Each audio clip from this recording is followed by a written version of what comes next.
Salam Guru Penggerak, saya Rona Meliance, CGP Angkatan 11 dari Kabupaten Rokan Hulu. Kali ini saya akan memaparkan koneksi antar materi modul 2.2 Pembelajaran Sosial Emosional atau PSE. Dengan pertanyaan pemantik, apa kesimpulan tentang perubahan pengetahuan, keterampilan, dan sikap sebagai pemimpin pembelajaran setelah mempelajari PSE?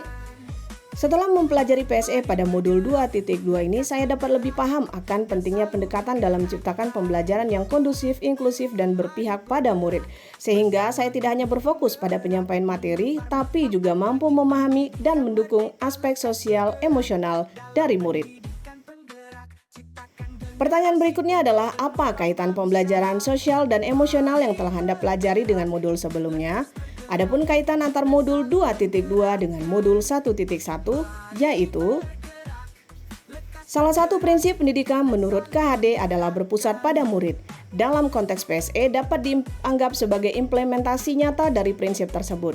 Hal ini menggambarkan pendekatan bahwa guru tidak hanya tertuju pada materi tapi juga paham kondisi emosional murid sehingga pembelajaran dapat berjalan dalam lingkungan yang nyaman dan aman. Berikutnya adalah kaitan antar modul 2.2 dengan modul 1.2, yaitu melalui pemahaman nilai dan peran guru penggerak akan menjadi pondasi yang kuat dalam menerapkan PSE. Pengalaman dalam mengimplementasikan PSE akan menjadi faktor untuk membentuk dan meningkatkan nilai dan peran dari seorang guru penggerak. Kaitan antara modul 2.2 dengan modul 1.3 yaitu implementasi PSE tidak hanya berkontribusi pada pengembangan KSE murid, tapi juga sesuai dengan tujuan guru penggerak, yaitu pembelajaran yang inklusif, memberdayakan murid, serta merangsang perkembangan potensi murid. Dengan mengintegrasikan PSE, seorang guru penggerak dapat lebih efektif membentuk karakter positif dan kesiapan murid untuk menghadapi tantangan ke depannya.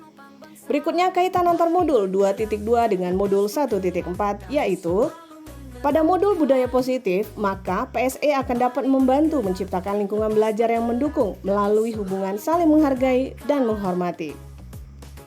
Berikutnya, kaitan antar modul 2.2 dengan modul 2.1, yaitu dengan menggabungkan pendekatan pembelajaran berdiferensiasi dan komponen PSE, maka guru akan mampu memberikan pembelajaran yang lebih relevan sehingga mampu mengoptimalkan potensi murid. Sebelum mempelajari modul ini, saya berpikir bahwa penerapan pembelajaran berdiferensiasi sudah cukup untuk mengakomodasi perbedaan kebutuhan belajar murid, sehingga fokus utama saya adalah bagaimana peningkatan dari akademis.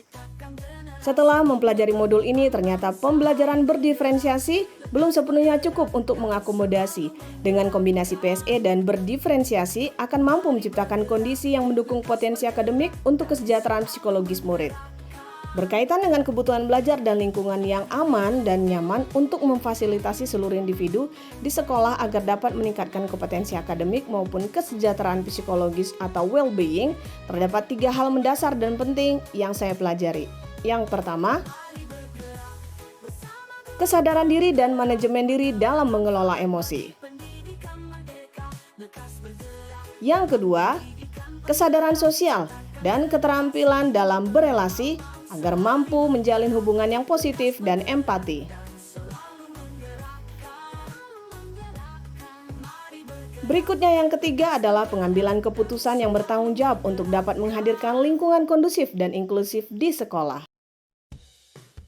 Perubahan yang akan saya terapkan di kelas dan di sekolah bagi murid, mengembangkan rencana pembelajaran yang mengintegrasi pembelajaran berdiferensiasi dengan PSE untuk dapat mengakomodasi perbedaan individu dan membantu perkembangan sosial dan emosional mereka.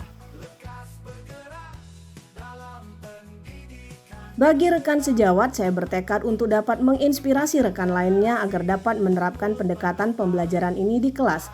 Dengan demikian, ketika seluruh guru dapat menciptakan lingkungan belajar inklusif serta dapat mendukung perkembangan sosial emosional murid secara menyeluruh. Demikianlah yang dapat saya sampaikan. Semoga tergerak, bergerak, dan menggerakkan. Terima kasih.